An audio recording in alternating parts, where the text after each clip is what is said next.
should mass produce that stuff on a global scale.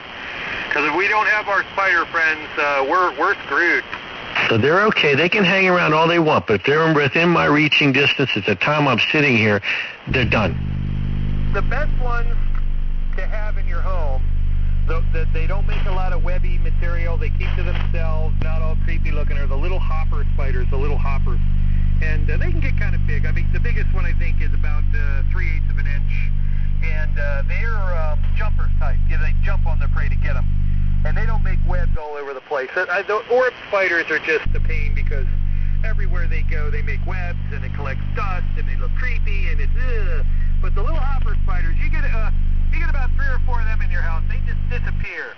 They go off in a corner somewhere behind something and they keep your house completely free of bugs. What do you say, Ray? I always blast them with my air gun. That's right. I have one of those bug assault guns. I appreciate your bugs. You can't shoot salt around your radio room. Some gets into your fancy radio and you're dead meat. No, I wouldn't do that here, but upstairs we shoot flies all the time with them. That thing is so cool. Now, it's really not cool when one of the little spiders decides to crawl inside your amplifier and get between the plates. All right, that's a good reason why I killed that bug. That can be detrimental, and it's unfortunate, and it's not the spider's fault because they don't know any better, but when they make the junction between high voltage and ground, they vaporize and they can, well, do harm with other things. So who else is in here besides the two of you? Well, we had 2 light check-ins that made comments, and that was it.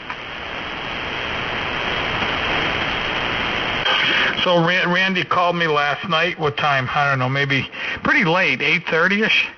And then you mean to tell me he's not on? Not yet, anyway. Yeah, I was on 60 and I didn't hear him.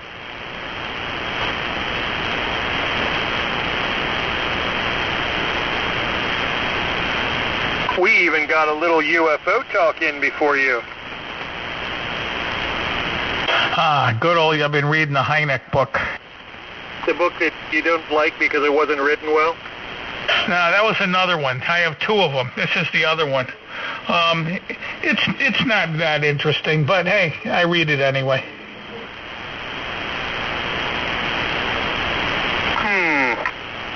It's stories from the 50s, you know, late 40s, 50, 52, 55. I remember, I've seen a lot of pictures. There was a lot of those flying saucer pictures back then. People had moving cameras, and I've seen them. And they talk about a lot of those things I've already seen on TV.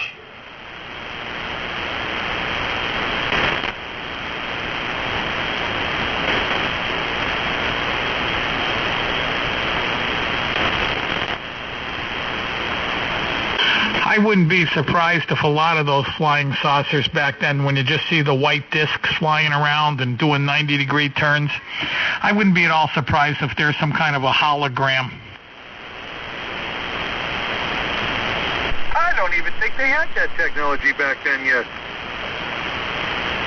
Well, maybe we didn't, but maybe the aliens did. How can something be going like, 700 or 800 or 1,000 miles an hour and make a 90-degree turn? That doesn't even sound possible, even for the flying saucer guys. You have to make the matter inside your envelope massless. Yeah, I understand that, but still, the craft's going to have some, well, hey, their technology could be, a million years more advanced, so I suppose anything's possible. Yeah, it's right along with the warp, the Albuquerque drive. I'm sure you're familiar with that individual that you got to warp space-time, front and behind. You actually have to change. That's the whole concept of Star Trek with the warping and all that business. You have to warp. You got to put yourself in a time bubble and encapsulate yourself from regular space-time in order to go beyond the speed limit of the universe. So warp 10 is how many times the speed of light? Oh, see, they never really got into that. That's for the serious Trekkie enthusiast that's got the the book and all the notes and all that crap and all that warp 1, 2, 3, 4. Who knows? But to go faster than 186,000 miles per second and not have the problem with time dilation and slowing of time and or your matter turning into pure energy and becoming more weight than the entire universe and all that business with relativistic effects, you have to envelop your craft, yourself, or whatever in a different environment and separate yourself from the space-time around you. In other words, the craft doesn't move, you're moving space.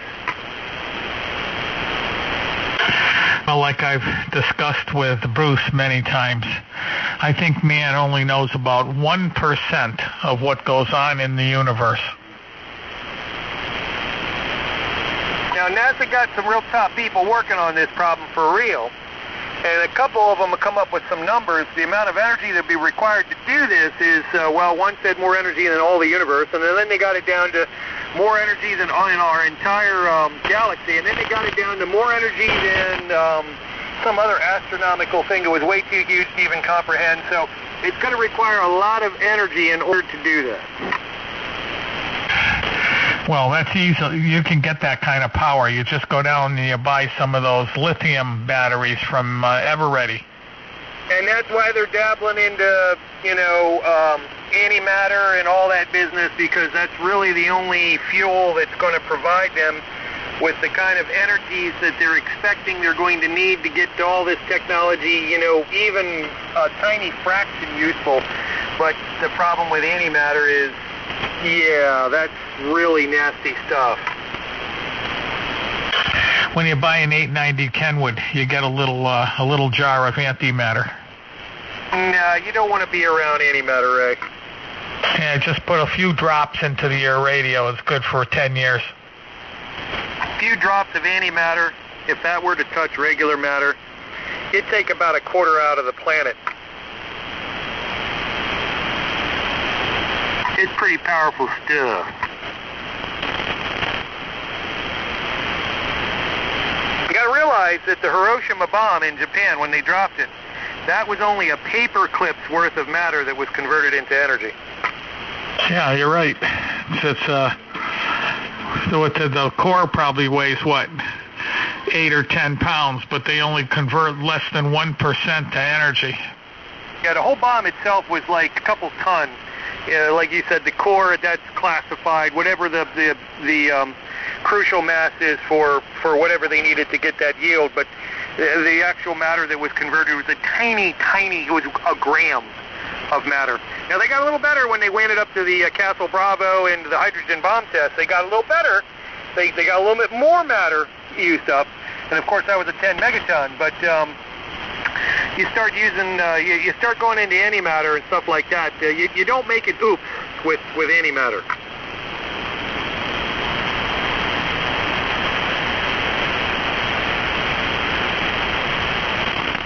You deal with that stuff when you're way out in a far orbit away from Earth, so that if the jar falls off the edge of the table or they lose magnetic containment, it detonates and it takes out the space station, but it doesn't put a crater on the Earth that's 600 miles wide. You say you're on a Trekkie. Well, I said how fast is warp 9 or warp 10. I figured you experts would, somebody out there would know the answer. Not I. I once saw a technical manual on the Starship Enterprise, the one that Picard had, and it's 700 yards long. For real? I never imagined it that long, but that sounds pretty long. Yeah, I remember. It was 700 yards long. So what's that, 714, 2,100 feet. Well, there's 1,000 people on board, you know? That's close to a half a mile long. Right, well, that's a real machine, man. Did he have to memorize it all? No, I just looked. I forgot where I saw it, but I looked it over. It's pretty interesting. Warp 1, 2, 3, 4. It's not the speed of light 2 times, 3 times, 4 times. It's 1,000 times. No, it's 100. It's 100 times the speed of light. Warp 1's 100, 200, 300, and warp 10 would be 1,000 times the speed of light. Well, even at that, to get to Alpha Centauri, that would still put you at like, you'd be within like maybe 2 months to get there at warp 10. No, 4.3 years. It's 4.3 light years divided by 1,000 equals 0.0043. So that would be 0.0043 times, I think, times 365. It would take 1.5 days, 1.6 days to get there. No, that's not bad. That's not bad at all. Hey, Mark. Yeah. You ever seen that movie called Spaceballs? Yeah, they've gone plaid. They had ludicrous speed. Well, on the Tesla they have ludicrous speed. Yeah, and when they hyper jumped it turned into plaid, and they went, "We've gone plaid." That was a good spoof. You know, I've never watched that movie. I loved it when they jammed the radar. Yeah, I got to admit, it's sort of retarded, but it was funny. He gave me the raspberries. You guys remind me of Cheech and Chong's Up in Smoke. That was a good show. Hey, man, I forgot what I stopped you for. Can I eat that hot dog?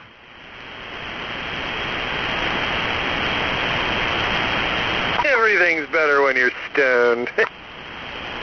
Dumb and Dumber, too. Now, you'd love it here. They have right up in Northampton, they have a pot shop, and they sell cookies and candies and brownies, and everything's got pot in it. Well, that's how they keep the revolution down. They keep the people so drugged up that they don't care about the insane laws. And this is in 3 or more. Did you change your mic again? Because you sound kind of peaky tonight. Peaky? Ooh. Doesn't sound as good as it did the other day. Why did you change? A few days ago, you sounded good. I didn't change anything, Ray. Well, it sure sounds like it did. I'm on a different band, and like you said, when you're on different bands, your audio changes. Yeah, but I don't know. It sounded like it sounded different a few days ago. I thought it sounded pretty good. 3 days ago, 4 days ago. Remember that time you were in here and everybody was saying you sounded pretty good? You haven't changed anything since then? Nope. I haven't changed anything since then. No.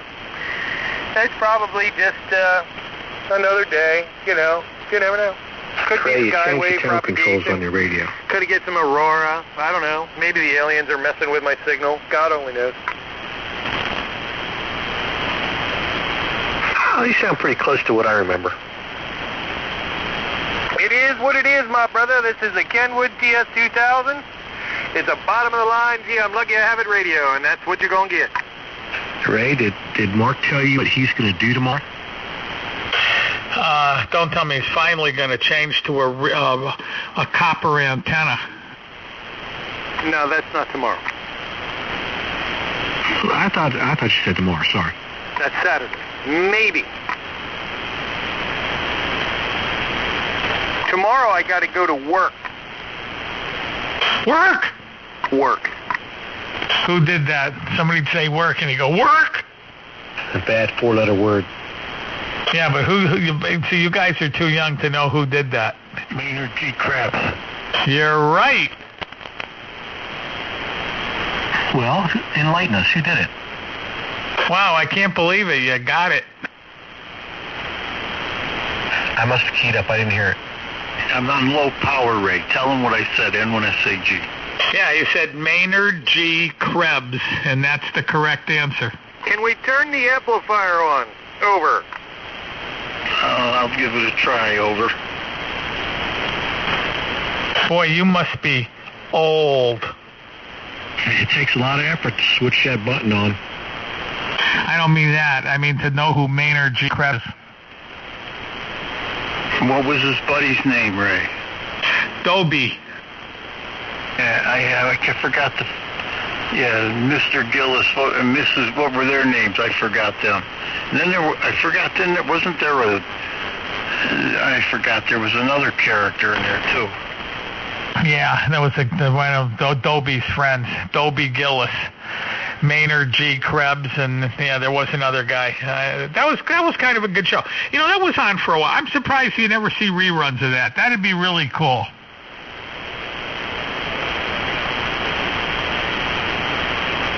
What was the name of the show? Dobie Gillis. The Dobie Gillis Show. I don't know if I've ever watched it. Hey, you're not old enough. The Dobie Gillis Show. Yeah, I heard somebody come away in the background, but you're just not in there. Can't hear a word you're saying.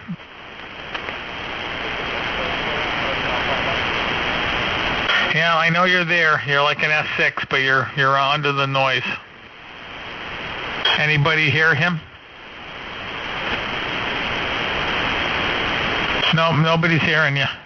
See, that's why you have to have a world famous Toad Harbor antenna system.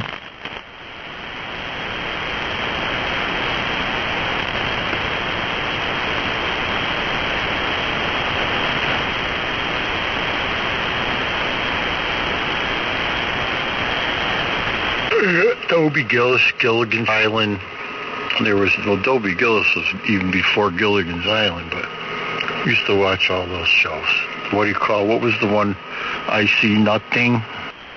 Oh yeah, my God. Stalag 13. That Hogan's Heroes. Hogan's Heroes. Yeah, Hogan's Heroes. That was good. And then Combat. Remember Combat with Vic Morrow? Yep. You remember? You know what happened to Vic Morrow? You know how he died? I think I have that on DVD, the Twilight Zone movie. Yeah, that was really something, huh? Yeah, it's like an accident, you know. Who the hell knows? You know, who knows the whole story there? But he got hit by a helicopter blade or something. I don't know. I think him and the little girl. I think they both got killed.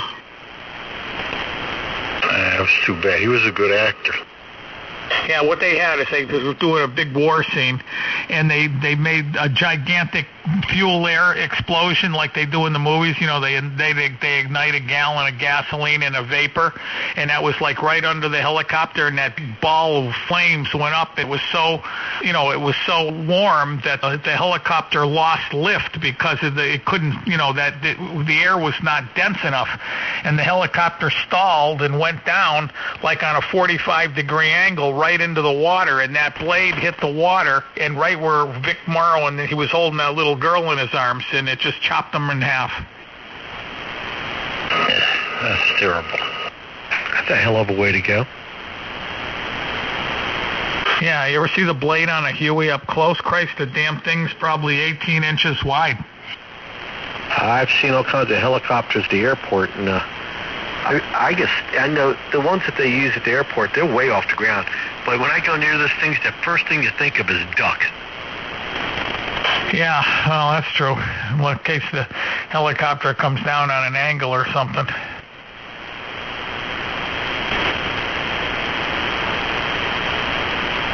Yeah, we used to have to service the building at the the guard station. I forgot, U.S. Guards or something, and they had helicopters over there. It's pretty wild to watch them take off.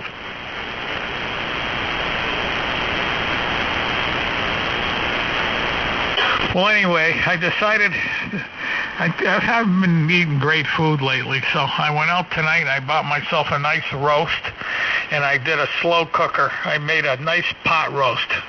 It was delicious. A crock pot? Yep, in a crock pot with onions, carrots, and potatoes, and a lot of vermouth. Oh, that sounds so good. You know, that mushroom sauce that they have in cans, sometimes we'll put some mushroom sauce in there, and I forgot there's something else we had. Man, it just marinates there. It's good. Cream of mushroom. Yeah. I don't know.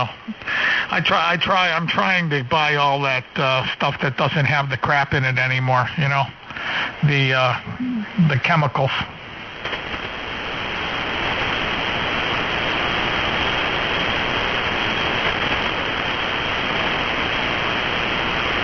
I've been feeling a little peaked lately. I don't know why. Maybe because I'm not getting enough exercise. So I upped my exercise. Yesterday I washed the Impala really good. I gave it its spring wash job, really scrubbed the living hell out of it. Then I waxed most of it, and then I waxed the Blazer, and then I did a little treadmill. When I cleaned out my mother's house, she had one of those good walking treadmills, and I got that. I brought it up to my house, and now every day, like today, I walked on it for probably a half an hour, 20 minutes, a half an hour, whatever. But I'm going to try to do about at least a half hour a day on it.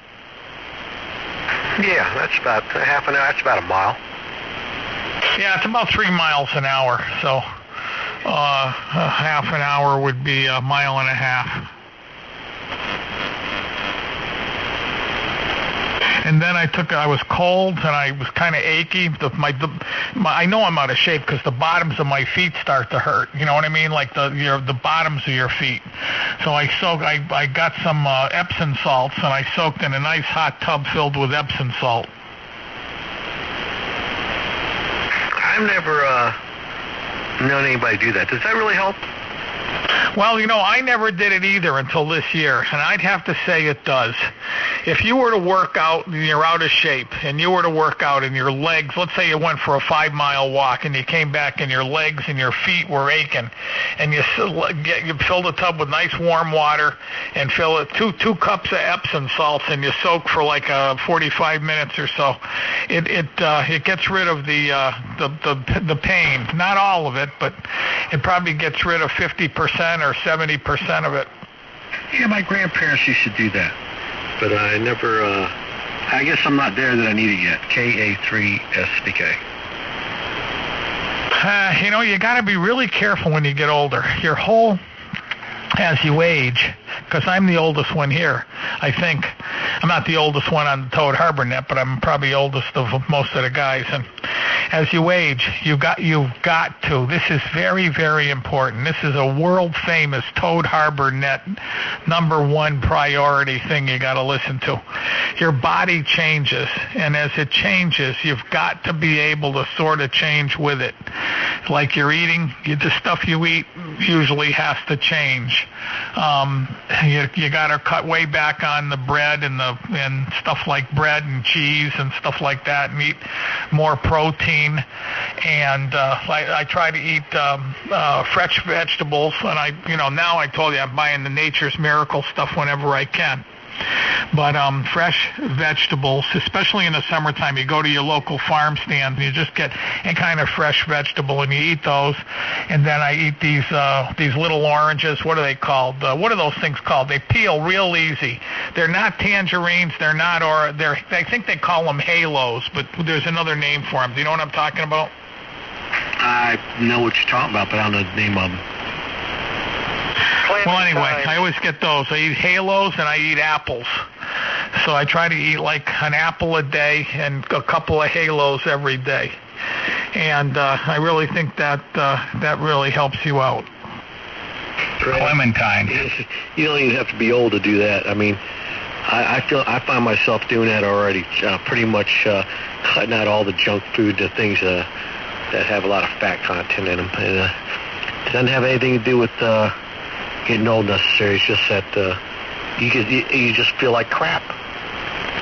Yeah, but you can change the way you feel somewhat. If you exercise, you've got to exercise every day or every other day. You have to do it. And see, that's what I haven't been doing because the weather's been so crappy and cold. So I got to get back on the exercise. And then Tom came in, and he knows what they are. They're clementines, and they are really good. So what I do is I stop drinking vodka because no matter how I drink vodka, I don't come out on the good end of that. I usually made myself a drink at night, but then you wake up aching your body aches. So what I do now is I get soda water, without the salt in it, no salt, just charged water. And I take a clementine and I squeeze it into the glass and eat the rest of it. And a couple pieces of lemon and squeeze that into the glass, fill it full of ice, and put and drink that. So you're drinking, fresh lemon and clementine juice, and that's really nice to drink with dinner. Yeah. What do they call them? Lemon twists? Except yours is clementine lemon twist. Yeah, you know what? When I had the bar, of course, we had our own soda thing. So what I used to do is when I wanted soda water, I'd get a bunch of plastic bottles and I would just fill them down there. I'd fill them with, get the ice real, get the thing in there really cold, real cold. And then run it until the charger came on and the extra pressure, and then you fill those, and boy, that made great soda water, really good. But I want to get a home soda water maker, and I don't want the one that uses the CO2 cartridge. I want one that plugs in the wall. Does anybody know about that?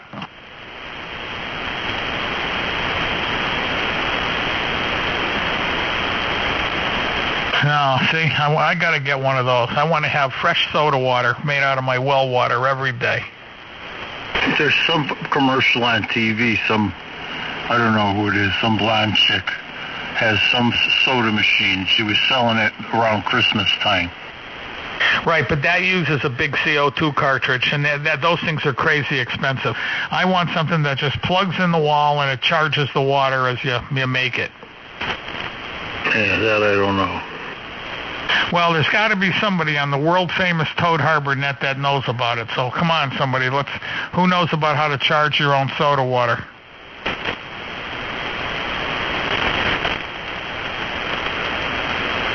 Well, they must have to put the CO2 gas into solution somehow.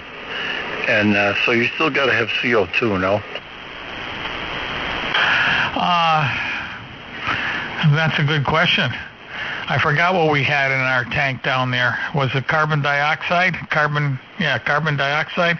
I don't know if it was CO2 or just compressed air. That's a good question. Maybe it was carbon dioxide. I don't know. Yeah. I don't know. Because when you buy it on sale, you can get the big jug for 99 cents, which is a good deal. Because it costs like $1.50 for one of those, $1.69, $1.79. But you can get them for 89 or 99 cents next time.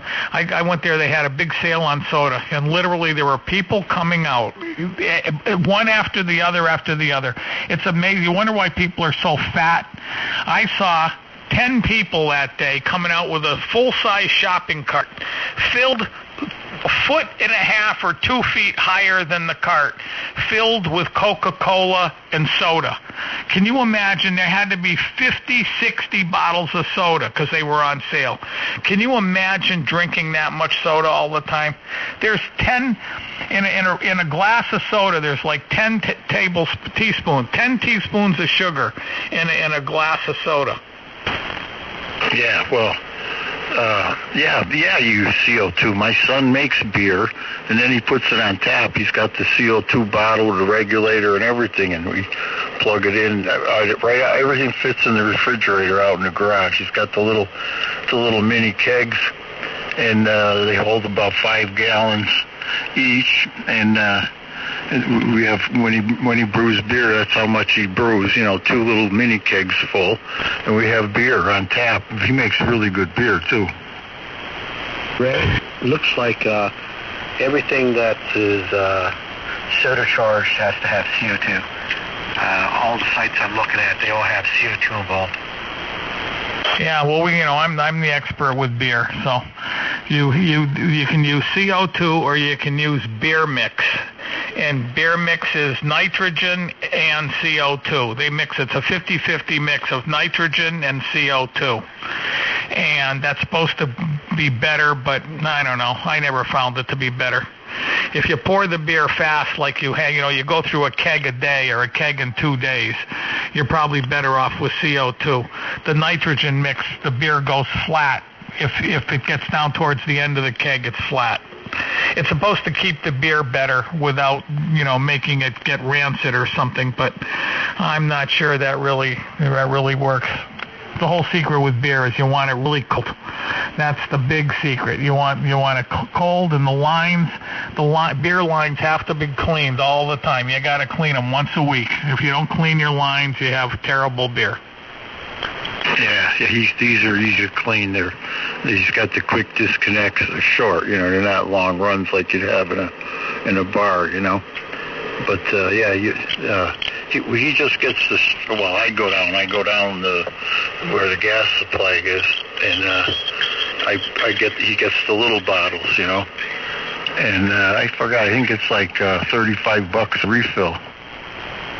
Yeah, that's what I'm saying. It's not cheap, so yeah, hell, might as well just go to the store and buy it. So KB2ZVP, where are you? You called me, tried to get me out of bed last night, and now you're not even in here. Well, that was last night. Right, but where is he now? Leave him alone. Why, something going on? No, that's what he would say to you, I think. Well, what do you mean? He doesn't. He called me, and then he called me again. If he doesn't get an answer, he keeps on calling. Oh, maybe you ought to call him then, Ray. This is Katie One Mountain with you. Good evening. And when SAG, good evening. Hi, Dave. What's going on over there in Rogue Island? Rogues Island. Oh, the same old stuff, just trying to survive behind the lines, the enemy lines. And did you break 50 degrees today? We just got to 52 here. I didn't keep a close eye on it, but it was pretty pleasant. I was walking around with no jacket or anything, Yeah, I'm sorry, 42. We just broke 42 here. So you just made 50, you think? I don't know. I didn't look at it. I was just walking around out in it, but there was a good breeze that made it feel cool. I don't think it had, if I was to guess, it didn't get anywhere near 50. Hey, so Dave, what do you think about what's going on in politics, huh? You think Trump's ready to shove it up everybody's backside? Yeah, well, he's having his way with him now. I'll tell you, he's slapping him around pretty good. But how about that Jesse Smollett thing too? I don't know if you saw that today, but that was a shocker for me. Yeah, but you know what's going to happen to that scumbag? The feds are going to get him for mail fraud. He could go to jail for 20 or 30 years for mail fraud. They're not going to let him walk away from that. That was a slap in Trump's face. Because he, and believe me, that's exactly what happened. They figured he got away with it, so now they're going to let Smollett get away with it. And even the mayor of Chicago, Rob Emanuel, who's the most left-wing nut on the planet, was all pissed off about it. He was ranting and raving about it. That guy's not walking away from it. But what I'm talking about is Trump. You know that lawyer there, Avenatti, that's been screwing with Trump for the last year? Yeah, that's amazing too.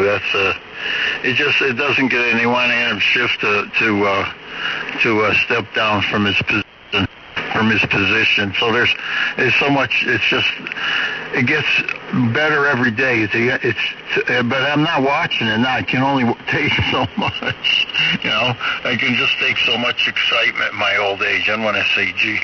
But that Avenatti, do you really believe that just happened to happen, or do you think that he messed with the wrong guy? Well, he tried to shake Trump down with Stormy Daniels. That was all that was a shakedown there. He figured he'd make some money. He took that on as in contingency arrangement. But he didn't make any money. It cost them money in the end. And she's the one that made money because they paid her off and she accepted it, and it was all on paper. So that that's gone. That's water under the bridge now for Trump, that Avenatti that's what he does. He's a scammer. That's what he does. He uses and then he had, what's that other lawyer that they mention his name too? He's on TV all the time. So, this is just the beginning. Yeah, no, the Smollett there, or whatever his name is, he had powder in that envelope too. That could be a real bad crime there. He can go to jail for 40 or 50 years. But that Avenatti, he's out on $300,000 bail, and he's facing 2 federal charges of blackmail. Yeah, but and he's and the courts want him in Los Angeles too. They for the the IRS for bank fraud and he somehow swindled the client out of all the what they made in a court settlement. So he's just a badass. There's no question about it. And then he comes on TV and he says, "I'm going to be vindicated." Yeah, well, that's okay. If he gets vindicated from that, they'll get it for something else. But you know what? By the time he battles two federal charges like that, he's going to be flat broke, just like they did to the general there. That general, they're once they start knocking off the FBI guys and all those scumbags who try to, throw down with the Clintons, you're going to find out that general's going to end up suing. And, of course, Trump is going to pardon him because he deserves a pardon. He didn't do anything wrong. They just swindled him. And he owes $5 million in lawyer's fees. So I think he's going to, after they put a few of the other guys in jail and they prove that the general was swindled, he can sue the government, and he should be able to get that money back. N1 DBL. Yeah, well, getting back to that Smollett thing, that thought crossed my mind too. That prosecuting attorney up there in Chicagoland, that let that threw that out just to rub Trump's nose in it, huh? Right, but like I said, the federal charge is much worse than the one he was going to face there. I don't think he's walking away from that. Well, we'll find out. I won't watch it until tomorrow. I may watch a little bit tonight. It puts me to sleep when I go to bed. But and tomorrow when I get up, I'll watch a little more, see how things develop.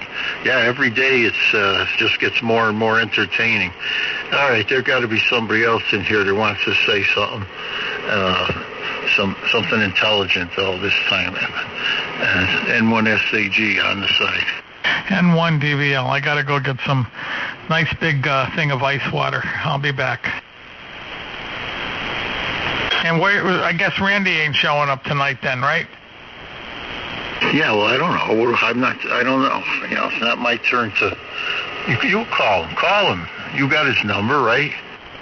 Yeah, I'm not like him. I don't drive him insane trying to get him to come on the radio.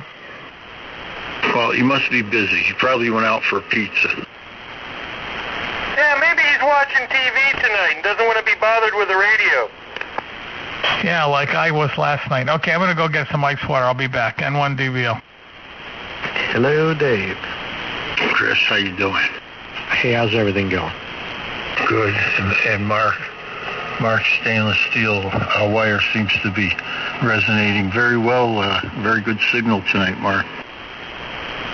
The man of steel. Yeah, it seems like noise levels on the low side tonight. Those lightning crashes. Yeah, it is better tonight. A lot better.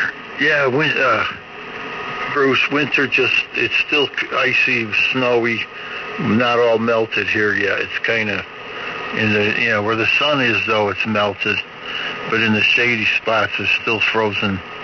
Christ, there's some spots there's half a foot of ice. I don't know where the hell that came from, but got a lot of ice this spring. We got up to 54 degrees today. Wow, there's a world of difference. The ground's thawed out here totally.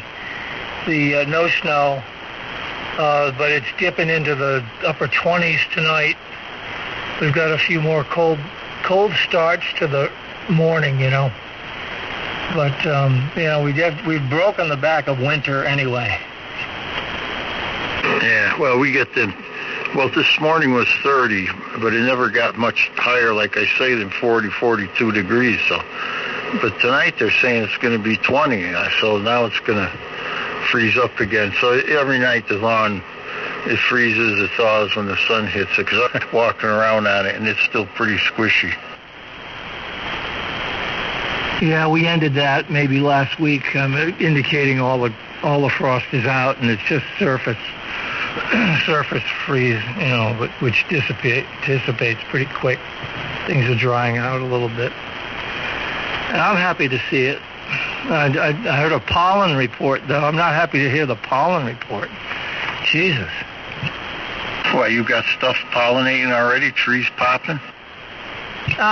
They indicated on the news report, the weather report, local here, that they were starting to count pollen in the air from certain species of trees already.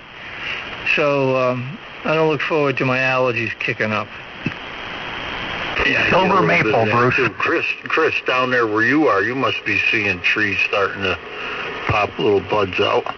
Absolutely. The pollen count right now is extremely high, and I can wash the car, and you can see it all over the cars within one day.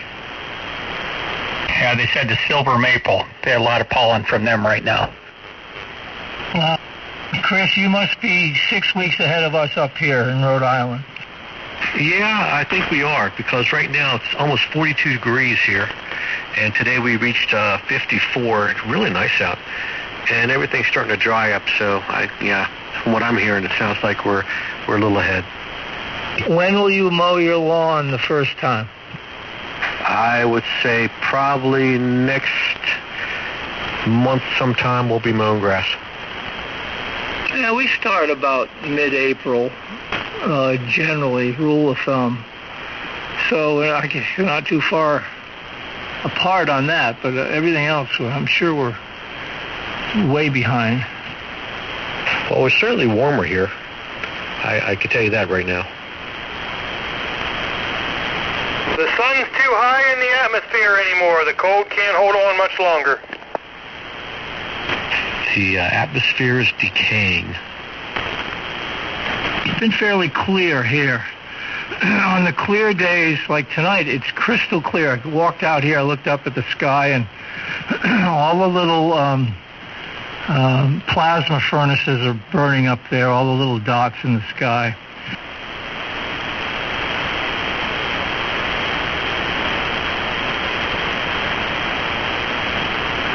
Yeah, they said it was going to be clear and cold, so that's all right. It's, like you say, the sun's nice and high now, and the shadows are real short. I was out in the back here working today, and the sun was nice. There was a breeze. I put a sweatshirt on, over what I had on when I went out, my shirt. But, all the patio and all that, I got all that cleaned up. Blew out all the rain gutters again, just in case it wants to rain. I don't have any, leaf shields or anything like that on them, so I got to maintain those all the time. But it was nice to be out and a sunny day. And I think it's supposed to be sunny here again tomorrow, as far as I saw in the weather today. Over. Well, it's going to be perfect weather for antenna maintenance here the next week. I know I'm going to be taking advantage of it. I already started. Doing it all just to make Ray happy. I hope he's happy. What has Ray influenced you to do, Mark? Got to take the steel down and put copper up. Well, just don't discard your steel antenna. It's probably still good. Oh, no, I'll use it for other stuff around the garden and whatnot. And I can always buy more. 3 spools of that will cost me $20. Make good electric fence wire. Actually, that stuff's pretty tough. It's like a really heavy gauge alloy aluminum. I want to get nichrome. I want to get 600 foot of nichrome and put it up there and see if it performs any worse or better. Okay, what's a nichrome? It's a wire they use in heat elements. It's a big resistor. Make a great dummy load for your antenna. I bet you the thing still radiates a bunch of power. I have nichrome in my amplifier here. I had an old load resistor from an ancient motor regulator, and I needed to drop the resistance. I needed to introduce resistance on the filament windings for the 572s because they were jacked up over 7 volts, almost 8 volts. So I just cut a piece of the nichrome about 8 inches long and zigzagged it, and it's stiff enough to support itself. And it worked out perfectly. You had to make a nice mechanical connection to it, though. That's the problem, making the connections. You can't really solder to it that well. No, you got to use stainless steel, little bolt with a lock washer and a little star washer, and bite into it. I think I just crimped the hell out of it into some sort of a lug. Yeah, in that particular application, that'd be fine. The outside with the stainless steel, you can wrap it around itself and fix it, but if you're going to go from one metal to another, you got to use the stainless steel hardware and make an eye hook out of it and put it there, and then you got to seal it up good and put that deoxy stuff on there, and weather protected and all that jazz. It's been up there now for probably 7 years. Wow. Well, you're going to have to say goodbye to an old friend then. Oh yeah, getting rid of the 300 ohm window line. That's all coming down. Going to have to make some Toad Harbor feed line and get it up there and get back on the air with a monster 50/9 signal. No wonder why you're 20 dB down. Ray, we've had this conversation already. I know it's like the thing with the Democrats with the collusion. They won't let it go. Ray won't. Ray can't let that antenna business go. She's going Democrat. Crimp connections from 10 years ago. That must work out well. Well, I didn't use crimp connections on mine. He was talking about in his amp there, but yeah, I didn't do that on the antenna. You can't do that on antennas. Well, how do you connect copper feed line? How do you connect copper feed line to a steel antenna? You silver solder the ends and make eye hooks out of copper, and then you hold them together with stainless steel hardware, and then put that deoxy stuff on it, and then you seal it up good. Do you use the gray deoxy, or do you use the clear stuff? I don't remember what it was. It was probably the gray stuff. No locks. Well, You want to hear something funny about that stuff on electrical? That was a double. Who was I doubling with? I don't know. It lasted 7 years, and it's still up, so... No, I'm not saying that. I had an inspector one time. I used that stuff called no locks. It's gray. And we used to put that on everything before you put it on connections when you crimped it.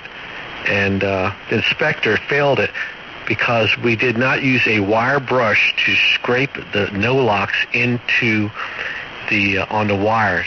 It says on the bottle you must use a wire brush and rub it on the wire with a wire brush. And so, since the wire didn't have scratches on it, she failed it. Yeah, some of them get fussy, You gotta get it right. It's crazy. It doesn't make any sense. No, what was crazy is using aluminum wire in a house. No, these were connections like 500 and 600 MCM cable going on the main feeders going into a transformer.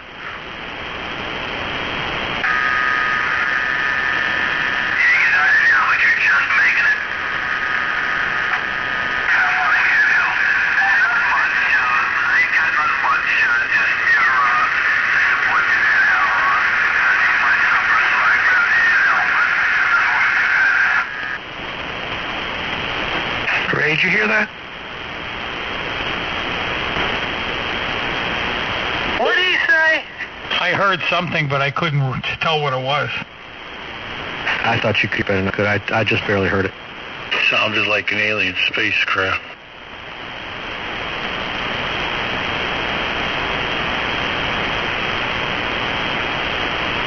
Probably Randy revving up his flying saucer up there.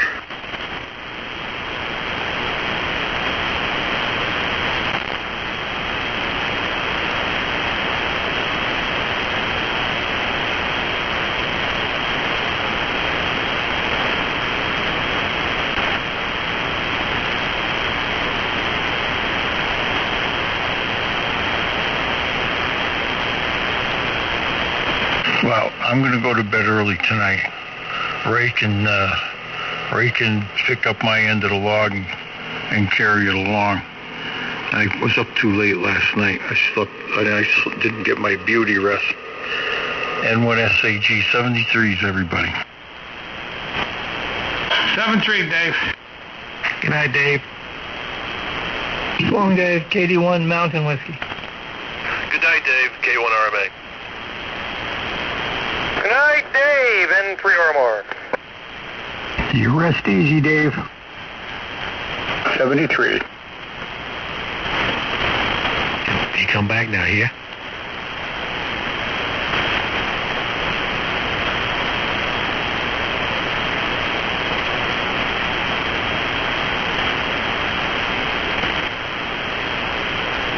So what's a good amplifier you want me to get, Ray?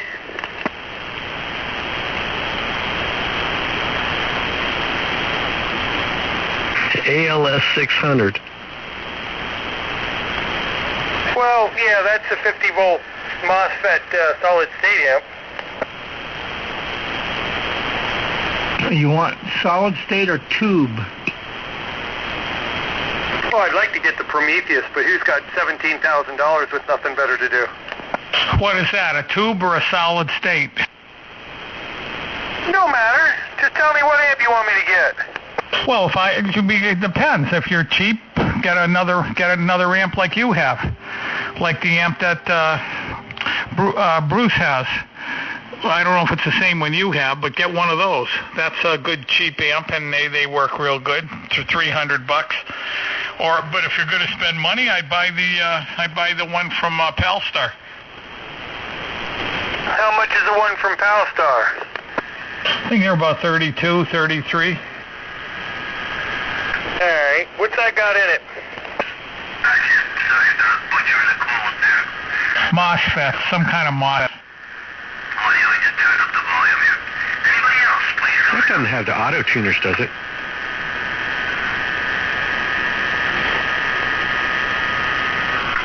Is that legal limit, Ray, or is that only 1,000?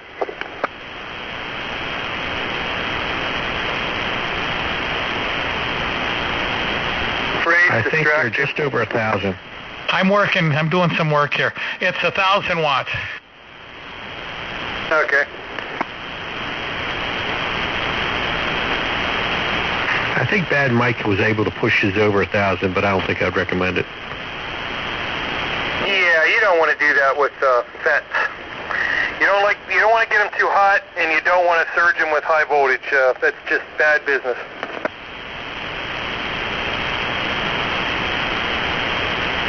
If I was going to get an amp, if I was in the amp market, I'd probably ask myself one question to start off with. Do I want to get something I can fix if it breaks, or do I want to get something that I can't fix if it breaks? Yes, but here's the thing. If you buy a good solid-state amp like that Palstar, you'll probably never have to fix it. Well, that's so much protection in them. If they're done correctly, they protect themselves from going bad anyway.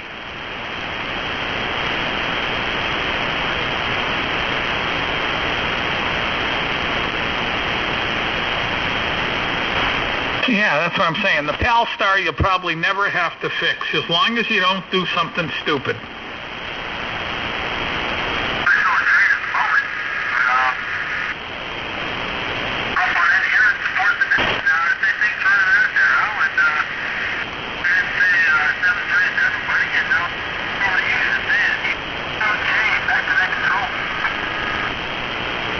Who's ever doing that? You're wasting your time. Nobody can understand one word, so stop.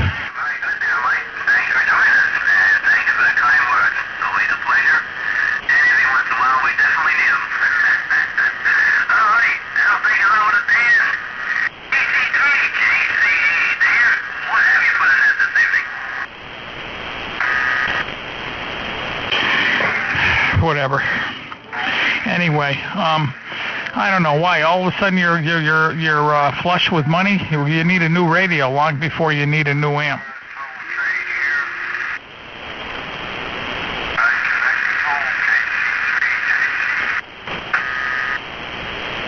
What are you talking about? My Kenwood works just fine.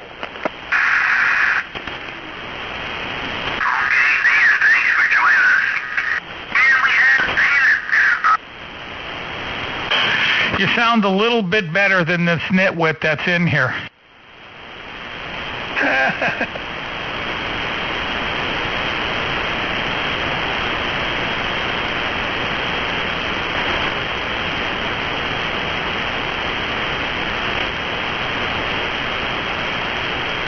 Now you're just being mean.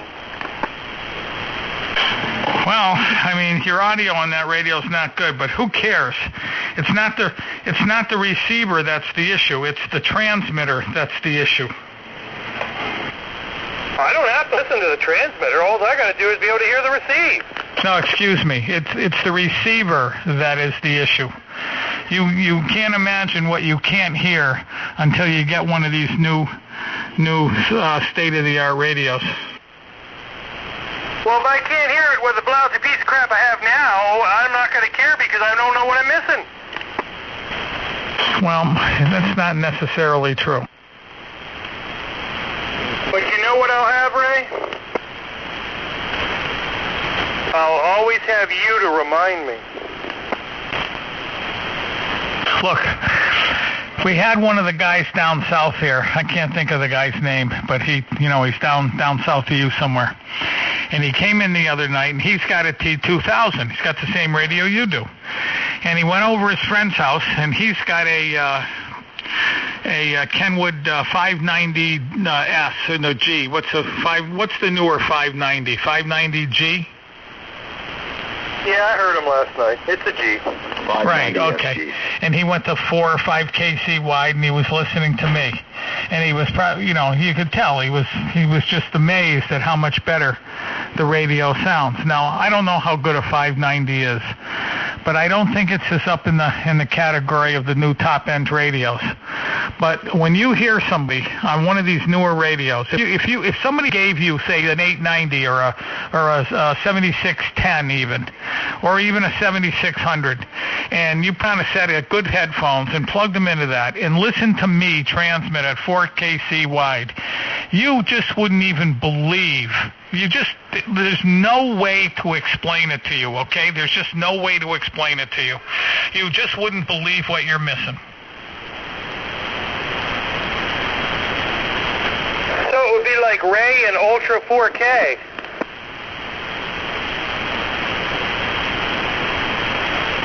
That's too much, Ray. Yeah, I don't know if I could take that. I'd have to. Nah, I think I like you better on my 2000. Well, Ray's got the best radio, the best audio, the best antenna, the best everything. In his mind, he's a legend. Listen, asshole, either give your ham call or go away, okay? One or the other.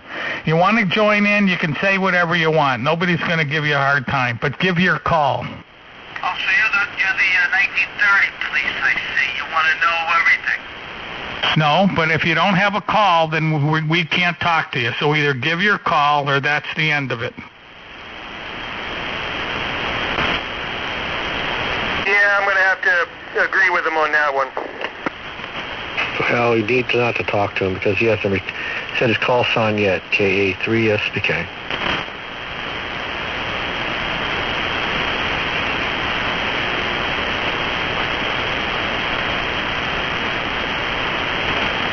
I don't know, Ray, but I'll come up with something better than this 2000 here sometime in the near future. I'll be coming into money here, so We'll be listening and taking notes. If you want to go cheap like me, the 7300 is a nice radio. I second that. There's only two radios, the 7300 or the 890, one or the other. That's what I tell everybody, one or the other. If you want a good radio that doesn't cost a lot of money, that you can get really good performance out, buy the 7300. Certainly do not buy the 7610, because the 7610 is really just a larger 7300. It's 3 times the money and doesn't really give you anything. The 890 is a whole different world. That's a really great radio. Ray, I was listening to someone gripe on a different frequency about he sent his 7610 out to have it repaired, put the new screen in and everything, and it did it again. Well, look, you know me, I'm an ICOM guy, but they effed up when they built that radio, and if they had any brains at all, they would just immediately come out with the A model and fix it and make it work right, because that radio is just a dog. It's just a dog. It's just not what it should be, and they got away with it because they got it out first. They got that first radio out there, and they were selling them good. But they screwed up making it. The design's very poor. It's just not a great radio. So they should just get the hell out while they can. They'll keep making them until they run out of parts. And then they'll just say, well, we don't have that one anymore.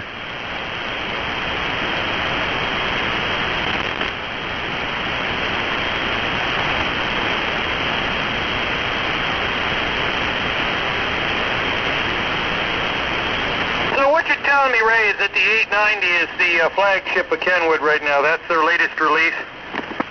Yes, and it is by far the best one they have. All right. And what's that one going for? $37.99. $37.99, you said? Yeah, $3,799, and it's worth. Believe me, it's worth every penny. That's expensive. Well, I'm not saying it's not expensive, but there's only really there's 3 radios in the world. Well, of course, the new Yaesu could be, but we don't know about it. But there's 3 radios in the world. The 7300 for $1,000. You get a hell of a radio for $1,000. The 7610, that's out because they screwed it up. The Kenwood 890 is the best bang for your buck, no matter how you look at it. It's the best bang. It's the best level. It's the best high performance transceiver you can buy. And if you do the curve with, well, actually the 7300 could be in there because it's so much cheaper. But if you're in a difficult spot, if you're in a spot with a high powered transmitter around you, that those 7300s or the 7610 are just not going to cut it. Why would I spend $3,700 to talk to Ray? Yeah, and it's worth every penny. What about the Yaesu 5000? What's that thing going for? $5,600? No, they came way down in price. They were down to like $3,500. But then again, it's a great radio. It really is a great radio, but it doesn't have a display or anything. Why buy that when you can buy the Kenwood? I ain't worried about all that display nonsense. I'm not into all that. You can add that later by doing a pan adapter and some other stuff if you really want to do that. But yeah, so I'm for a fairly upper-end radio, not doing all that flex business because I don't want to get into all that mess either. So I'm looking at somewhere between $3,200 to $3,700 depending on what I look at. Okay. Well, you're already a Kenwood guy, so just buy the damn Kenwood. If you can go to $37.99, that's the radio you want. Believe me, you'll be flabbergasted how much better this radio is than the thing you got there. That thing you got there is just so far out that it's not even funny. The 890 is really the radio you want. The only radio that's comparable to the 890 is the one Randy has, but who's going to spend $12,000 for a radio?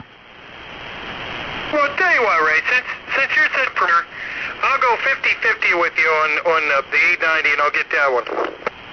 Yeah, well, you got a real issue there. I'll give you 50 cents towards it. How's that? Put me down for 50 cents. Now, if you can get, well, let's see, you're going to need about 3,000 more people to throw in 50 cents. Oh, yeah, right away. Now you want to get cheap. I'm not cheap. I bought myself a radio. I'm not buying anybody else one. But they're so good. I mean, I thought you'd want to, make the promotion. That way more people would get involved. Hey, that's not my issue. They want to buy one, God bless them. If they don't have the money, buy the 7300. If you don't have that, then just stay with what you got. As long as it works, you're all set. I'll get another 2,000. What's the lowest you think I can get a decent 2,000 for? But see, that's the problem. If a guy gives you a 2,000, it's not a good deal. The radio's too far out of date. But if it still works, and you got it for nothing, that's a good deal. Well, if you want to convince yourself of that, then like I said, then, go ahead, do it. But I just don't, I really do not concur that it's a good deal. Those radios are too far out of date, and you just aren't going to cut it. I don't know what else to tell you. Well, I got some time before all that happens anyway, so we'll mull around and we'll see what comes up on expenses and priorities, and we'll see what we get in about 2 or 3 months.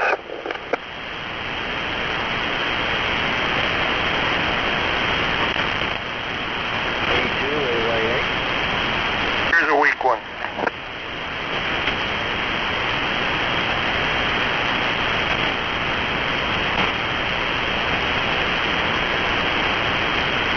And 3 or more.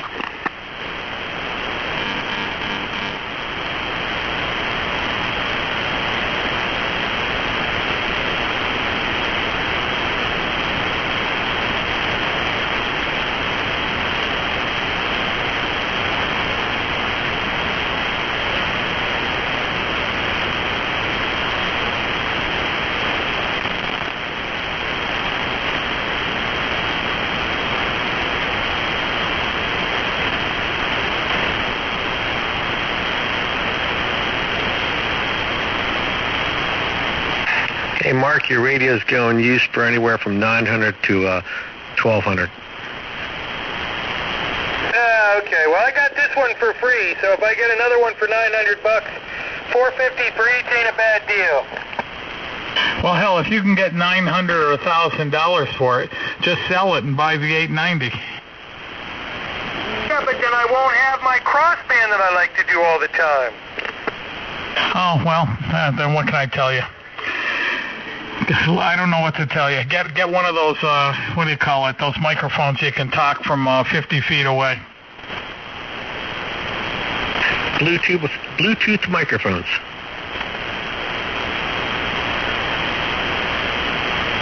There are just certain little things that certain models of radios have that are just nice. You know what I mean?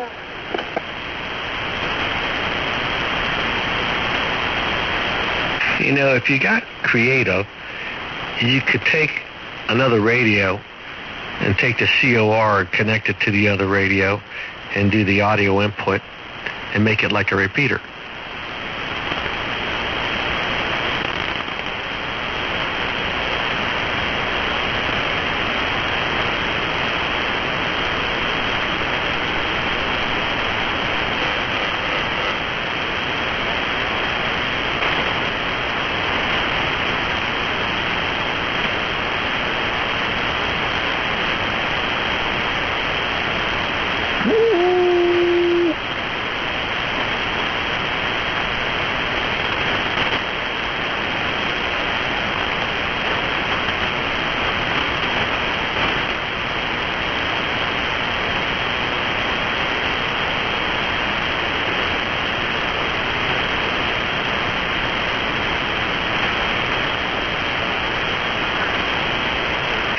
We must have had another solar flare.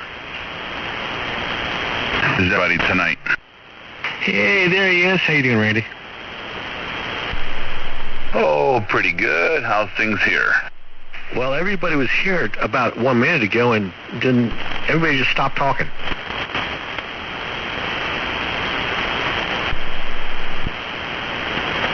Everybody's busy. This is KD1MW. Good evening, Randy. Hey, Bruce, how are you? I'm good. How are you? Oh, I'm doing pretty good. Pretty good. Just a little tired. Hope things over there are going well. Yeah, going good. I've been very, very busy. I've been sort of shifting my sleep pattern. I've been going to bed early and getting up very early. But tonight I'm a little more awake than I have been in the last several nights. Yeah, excuse me. Yeah, I called you last night. I wasn't sure if you were around, but no response. So I know it's your busy season, right? You're starting to get things all ready for planning season, I guess. I didn't realize that you had so many or such large greenhouses until I saw on QRZ that it looks like you've got massive amounts of things you must be planning. Actually, what you're seeing there is like the skeletons of how things used to be. I haven't really been in a production in a big way in about 6 years or so. I've shut the switch on the big wholesale business we used to run off about 6 years ago. And actually last summer I took down the longest of the greenhouses here because it had been up for so long, and it was a lot of the supports had started to rust out. So it's gone. I didn't need it anyway since I'm not really in the wholesale business anymore.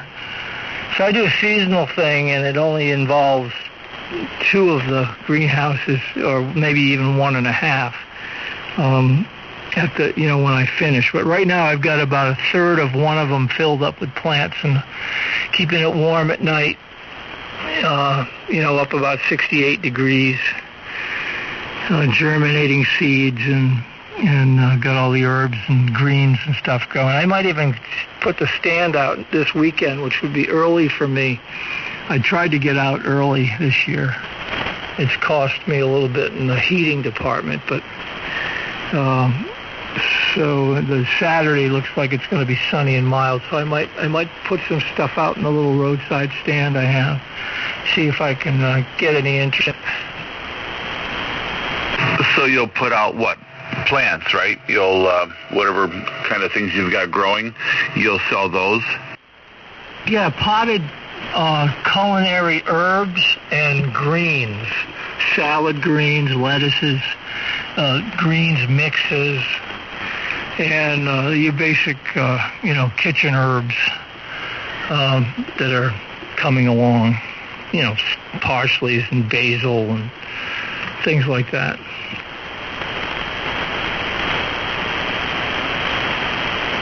I grow them big enough so that people can take them home and eat them. Right, yeah. I've been a beneficiary of your green thumb, so I know what you're saying. Well, that would be cool. I mean, can you advertise anywhere in the local paper or something, letting people know that you're there and able to supply some plants? I do no advertising. It's all word of mouth, and I try to keep the quality up. And I just put a sign on the road sign on the side of the driveway. Where the driveway hits the road, I put a little stand out there inside on my property. The thing measures about 5 by 12 feet, and it's all like it's all glazed with plastic facing south with windows that open up to vent it when it gets too hot, and an old maple floor. And I built it with a heavy base and very light construction on the top so I can lift it with the front end loader on the tractor and carry it out there, plop it place. When people see it, they know that things are coming. And then I stick a sign on the road that says herbs today, herbs and greens today, or something like that. And people just stop and help themselves to it. Oh, wow.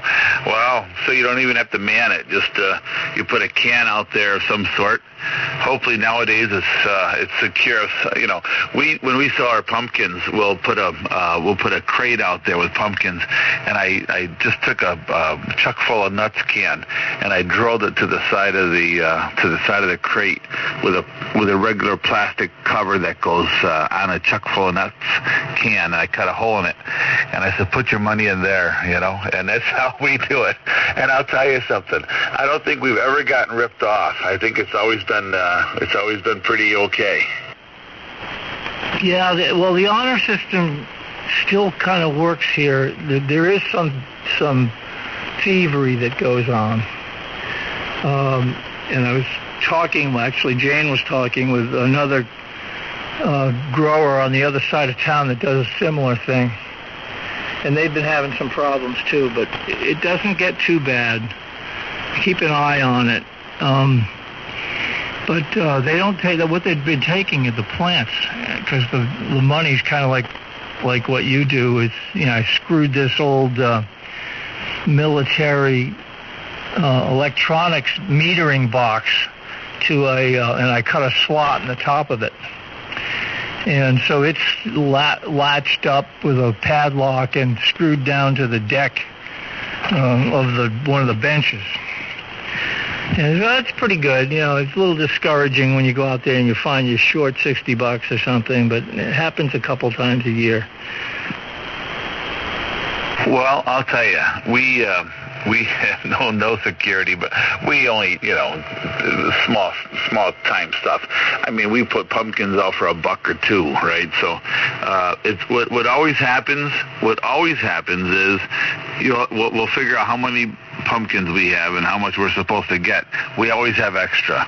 I don't think anybody's stealing anything, but they always wind up giving us extra, you know, because Walmart's are $5 for a pumpkin, and we got these beautiful pumpkins out there for $1, $2, you know. So it seems like instead of losing money, we're getting extra money. So I think that's and we're on a dead end road. We're on Toad Harbor Road. So everybody that comes down this road primarily are people that live here, residents, and you know, they've been so far so good anyway. Hopefully it'll continue. Yeah, that's great when that happens. Happens to me sometimes too. You know, I got a sign out there, and the price undercuts everybody, and I sort of get some of the other growers upset because I do that. But I figure that keeps people coming back, and you know, if the price is low enough, then people buy more. So as long as you have a good supply of it, you know, you do better business, and some people do pay more sometimes. At least that's what it seems when you try to tally it up. But I have a sign out there, Randy. You'll get a kick out of this. It gives the price of the, you know, per pot, per plant, and then it says, now if you are a member of Congress, you must pay twice.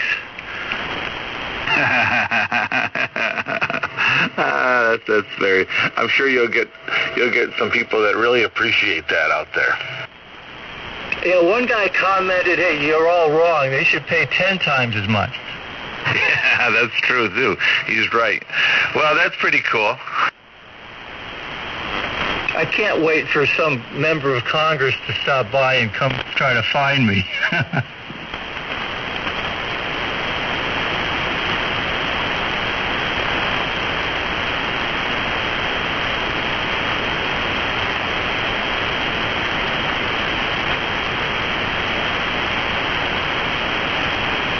Wouldn't that be something if somebody came in and knocked on the door? What do you mean by this? Right. I'd love to have that opportunity to explain myself. Oh, I'll bet you would. Did you see, not to get into politics and those kind of crap, or this isn't even politics, but did you see that actor Jesse, what's his name? I've forgotten his name. They dropped all the charges from him. They basically let him go scot-free. Yeah, that really surprised me. I was listening. I had the radio, the AM radio on, listening to the local news here when that broke. I was surprised to hear that because, boy, the police really had him nailed.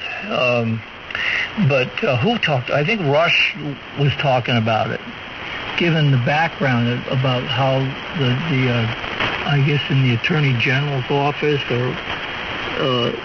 there was some regulation that they had passed, some like real liberal regulation that enabled the prosecutor to be told to drop the charges, and they reached some settlement with a $10,000 bond that he paid to be released after he was arrested, was forfeited, so he has to forfeit that, and then he goes free. But boy, I don't know. That's not going over too well with even the as Ray was in here talking about it earlier. He mentioned Rob Manuel there. He had made a statement about how it was a whitewash of justice, and I can't imagine that this isn't going to have other ramifications. Katie, one Mountain with. Yeah, the feds are going to indict him for mail fraud, sending the crap through the mail, and that's 20 or 30 years. I hope they do. I hope they do. I hope they do. I hope they slap him with whatever they can, because this is total BS. And if anybody disagrees with that, they're crazy. This is just nuts. They left him loose. Now he would cry double jeopardy. No, because one's state and one's federal. Hi, Randy. Hi, Ray. Hi, Bruce. Hey, Tom.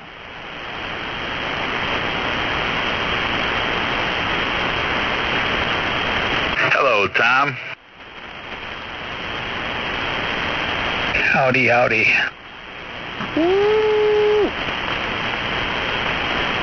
Where's everybody tonight? You guys, it was also geez, let me slow down. It was awful quiet in here when I walked in the room.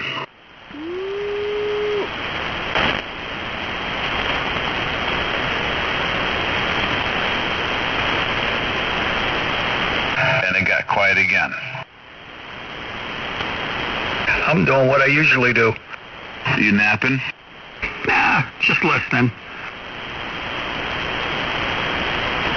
Do you own a trailer park yet? No, I don't think it's going to work out.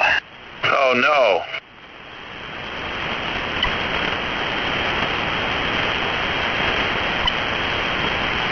Yeah, I had a meeting with a lawyer today, and I don't think it's going to go. Oh, that's too bad. Well, I was looking for a place that we could all retire to, a Toad Harbor retirement camp. Yeah, the wife and I, we made plans here with that 30 by 50 pavilion, and then, if you have a family reunion there and you get to drinking, we was going to have a half a dozen little cabins that you could rent for the night so you're not driving home drunk. That would be cool. I know there's a lot of places around here that do that, and that's awesome. Yeah, we have to see how it goes. But as of right now, it doesn't look like it's going to happen. But you never know.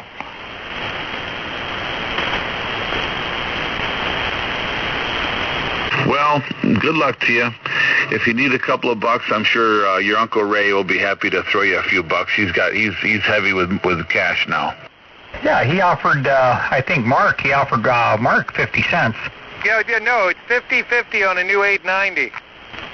50-50? Yep, I pay 50, he pays 50. No, I said I'd throw in 50 cents.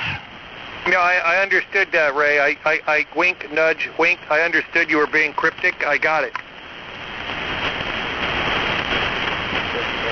Really, we should say it the right way. It's in the spirit of the net. It's fitty. Fitty. You've been talking that radio up pretty good here for the past couple months, Randy. I think 50% is probably just fine. What was that, Mark? I said he'd been talking that rig up pretty good here for the past couple nights, and 50% help on a new one for me would be just fine. I think he should help you out. I would agree with that. I mean, it's negotiable. I could do 40 and he could do 60. I mean, it's, you know. I mean, if I was flush with cash, I would certainly help you out, buddy. Absolutely, yeah.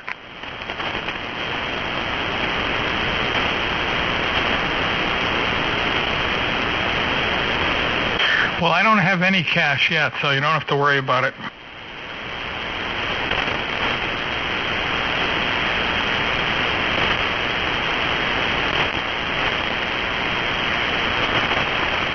I found your new amp, Ray. It's the KL1. Who makes a KL1? Kohinsha.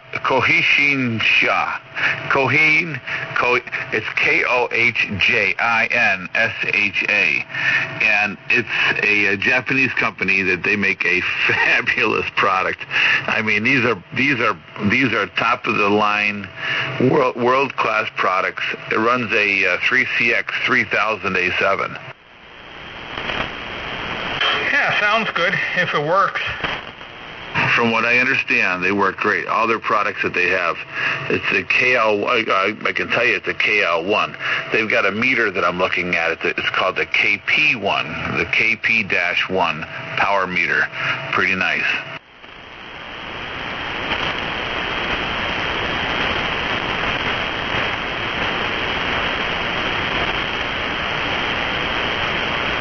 It's good to 10 kilowatts.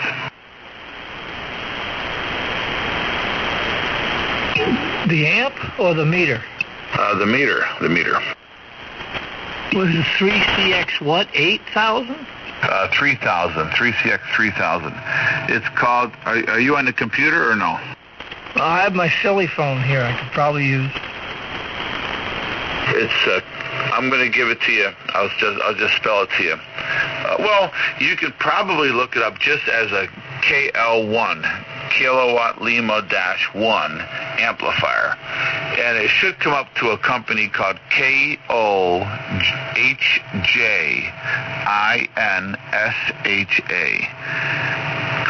Kohinshiwa.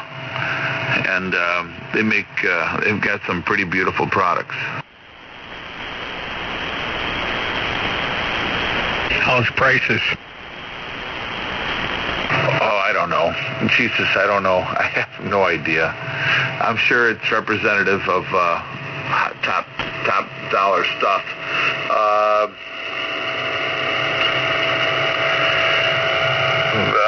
I don't know. On this amplifier, I don't even know, but it's probably, it's probably a lot of money.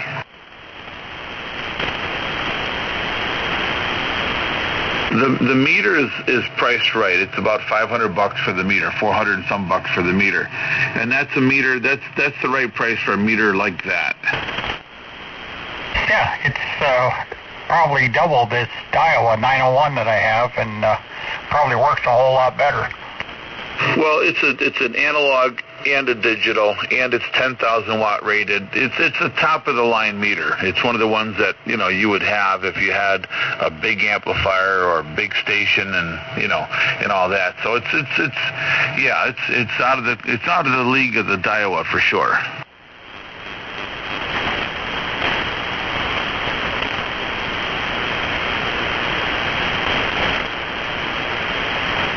That needle hasn't hit bottom yet.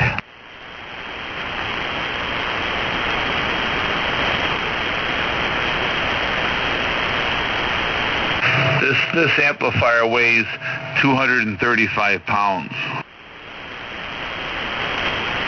Yeah, so it's got to be a minimum price of $10,000. It is. The price is, drum roll, $10,000 U.S. What kind of a price for an amp like that?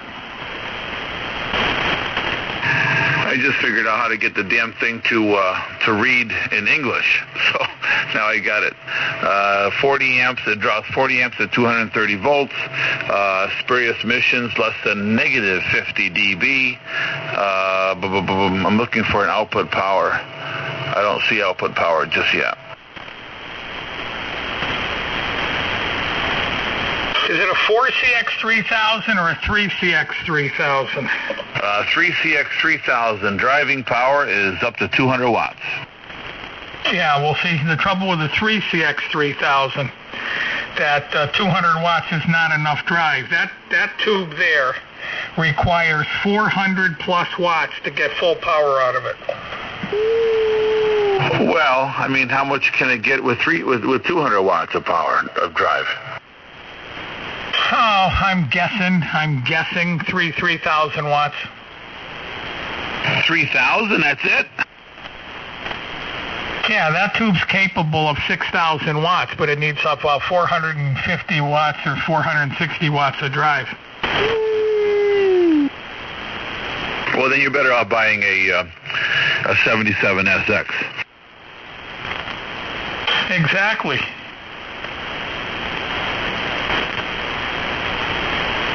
See, the thing I can't understand is, with a good engineering company, they should be able to get a 4CX3000 to work.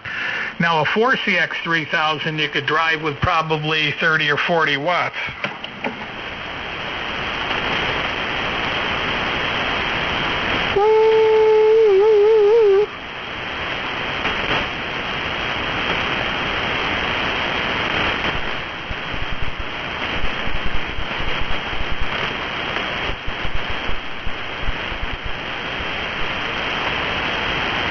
Okay, Maureen just came in, got my attention, so I don't know what you said. I said the amp should have a 4CX3000. I think it's pretty popular the way it is. I'm not sure what the thing puts out or how they drive it or any of that stuff, but it looks like it's a beautifully designed amplifier. Yeah, but it's a 3CX, and the 3CX doesn't have enough gain. I mean, if you drove that with 100 watts, you're only going to get 1,500. You won't even get 1,500 watts out of it. K89 CHC. That and it'll take 3 men and a boy just move it. I heard Ron out there tonight. How you doing, Ron? Hey, all right. I don't know if you guys can hear me out that way or not, but yeah, we're doing all right. Well, you're sounding good out here to me. You're coming in nicely. Yeah, I just got to watch some basketball. My team got beat in the NIT, so, oh well. Yeah, we got knocked out first round. We were gone, Syracuse. Oh, in the NCAA tournament? Yeah. At least we made it. Yeah. I don't know what. I'm an IU fan, and yeah, they got beat in the NIT, so that ain't too good. I mean, if they would have won, they would have went to Madison Square Garden, played the final game, but oh well.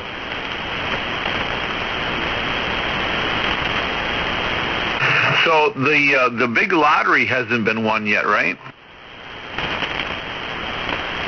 700-something million, I think. Yeah, I got to play a ticket tomorrow. I know what I'm going to do. I decided if I were to win that, I'm going to give the money to St. Jude Hospital. That's pretty nice of you. That's my bucket list. That's my number one. Honest to God, that's my number one thing on my bucket list. I want to. I was thinking about taking a life insurance policy out. So when I die, they'll get at least 100,000, 200,000, something like that. Because I think that's the most worthwhile charity there is on the planet. Yeah, well, my sister, she had to take her son years ago to Raleigh Hospital. It's like St. Jude. Well, I guess St. Jude does cancer research, right? Well, Raleigh, they do it all. I guess they do cancer, and he had to have his heart what he did. That he had a hole in his heart and he had to repair it. So I would give some to the Galisano Children's Hospital here in Syracuse.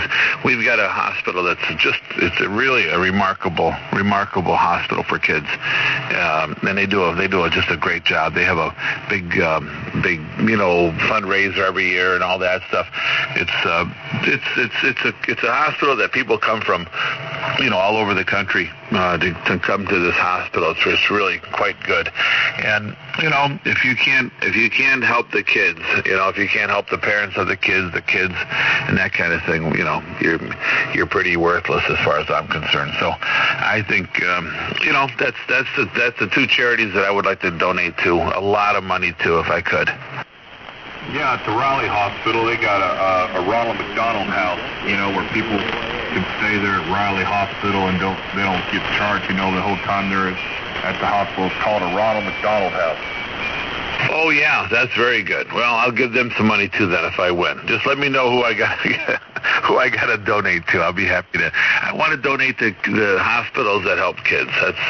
That's my biggest thing. I'd like to be able to help the kids. Yeah, man. Yeah, that's a worthy cause, man. That's for sure. Yeah. Well, good luck on winning the lottery. That's all I got to say. This amplifier's got 5 meters on the thing.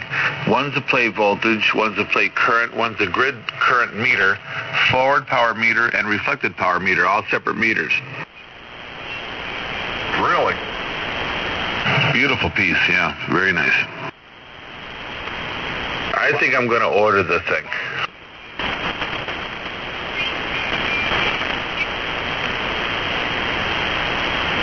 Is it coming from Tokyo? Yes, it will come from Japan, some beautiful city in Japan. What's it, a solid state amp or something? No, it's a big tube amp. I'm a tube amp guy. Come on, Ron. I'm not no solid state guy. Oh, I didn't know. I heard.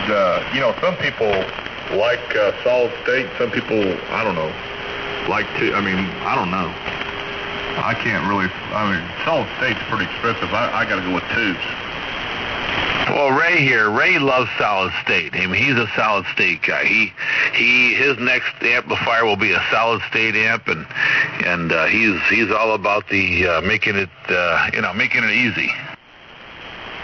Ray, I didn't know that.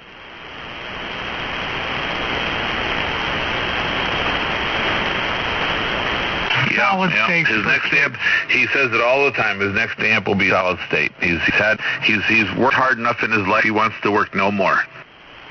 One thing about solid state is you can't make a mistake on solid state. It'll kick out. Well, that's probably good for Ray because he's getting old. Yeah, if you make a mistake, it'll automatically kick out on you.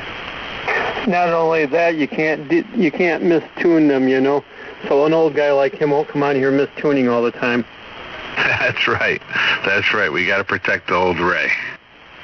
Earlier, Ray said he was the oldest guy on the net here, on the Toad Harbor net. Until Walt from New York City comes in. So you guys never have anybody from Indiana besides me check in there? Not too many. I wonder why. They don't like us. What do they got against you? What do they have against you? I'm not sure. My wife's showing me how many steps she walked today. She's showing off. Oh, she's got one of those meters that keep track of how many steps you walk? Yeah, I kick her ass every day, but now all of a sudden today she went for a walk or something. I don't know. And now today she's got to show off a little bit. Probably strapped it on the dog. Hand it over to you. Did you strap it on the dog, Maureen?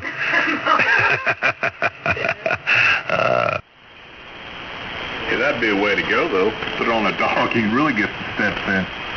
Not our dog. Our dog's had enough of that. So she said last Wednesday she went 4 miles. She beat me. Last Wednesday I only went 3.3 miles. You got any hills around your house? Yeah, look at last Monday, Maureen. Look at last Monday, okay? On me? Yeah. We're going to compare. Because last Monday, I don't know what I was doing, but I was pretty busy because it was 5.3 miles. That's a pretty good hike.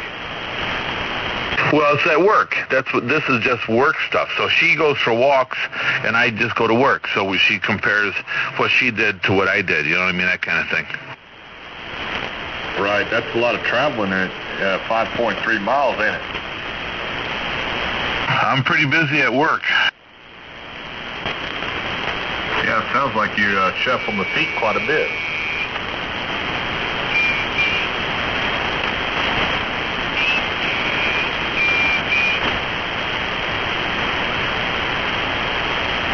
You know, that reminds me of that movie Forrest Gump. Remember when he's running in everywhere, and then all of a sudden he just quits running, and all those people behind him?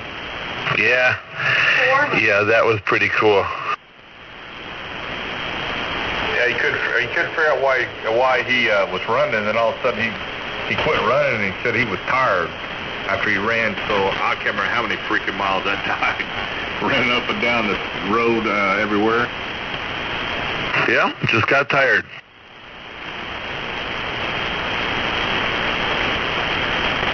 Yeah, I like that movie. It's a pretty good movie.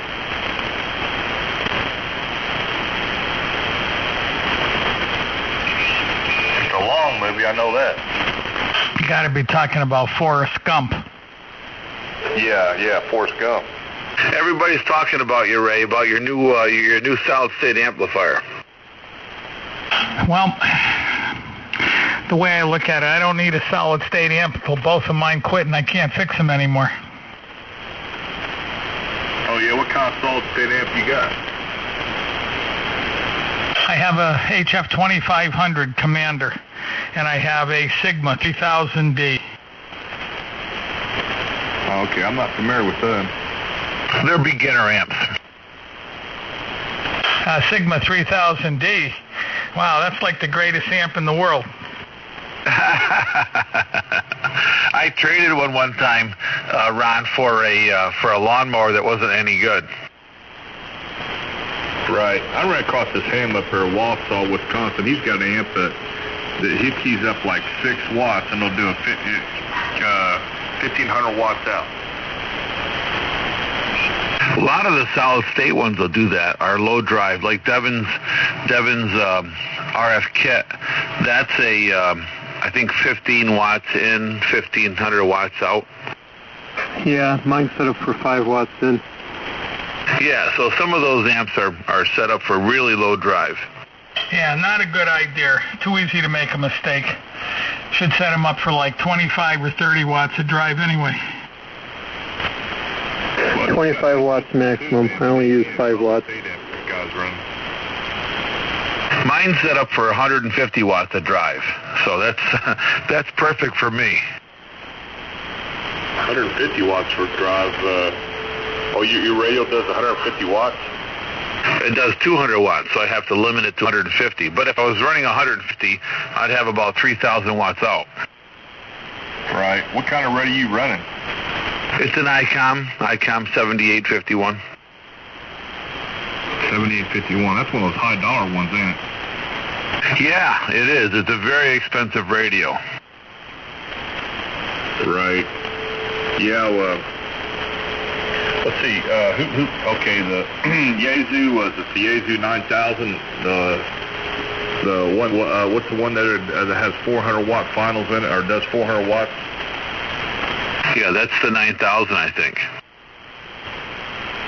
Yeah, that's about the most beefiest radio I've ever heard of.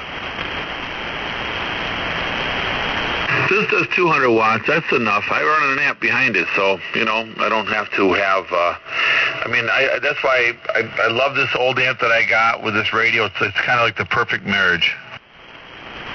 Right. Yeah, well,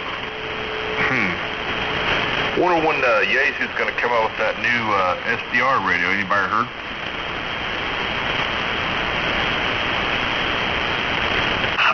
Well, we're all waiting for that. I don't know. I mean, that's the talk of the ham radio bands right now. That radio. Yeah, I saw it when I was at Xenia, but I figured they'd have it released by now. It's probably taken them a few days to change all the displays, to get rid of the displays that go bad, like the icons. Well, I got the 7300 and I haven't had no issues with the display.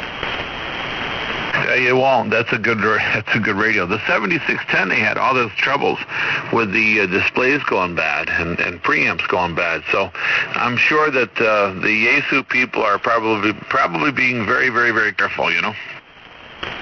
Yeah, because then it cost them a lot more money if they had to have people turn their radios back in to get fixed or whatever, right?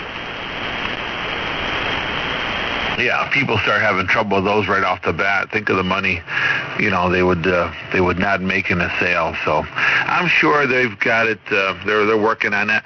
From what I understand, it's been released in Europe. There's some people in Europe that are running them, but nothing here in the States yet. Yeah, well, I guess they'll probably they might sell them when Xenia comes around here in less than 2 months, maybe. There's some guys here that have had money put down on them since September of last year. So I know they're getting anxious to get those radios released. They would love to have them. Right. What are they going for? Did they tell them, or they didn't tell them what the price point was on them, did they? Nope, nothing written in stone yet. Some people guess at 35 to 4,000. Some people are guessing at 5,000. But I don't know. I have never heard anything rock solid, not whatsoever. I'm confused. Would you put money down on the radio if you didn't know what it was going to cost? Well, I don't know. I guess maybe if I were going to... I've never put money down on a radio unless I bought it. So, but they want to be waiting in line. So they figure, I guess you get the money back if the radio comes in and they tell you the price and it's too much, they'll send you your check back. So why not? It holds a place in line, right? Yeah, I guess you're right. Yeah, that makes sense, I guess. I don't know. But, yeah, so you say stay away. I was thinking about trying to find a good use 7610, but you say stay away from 7610? I got to tell you,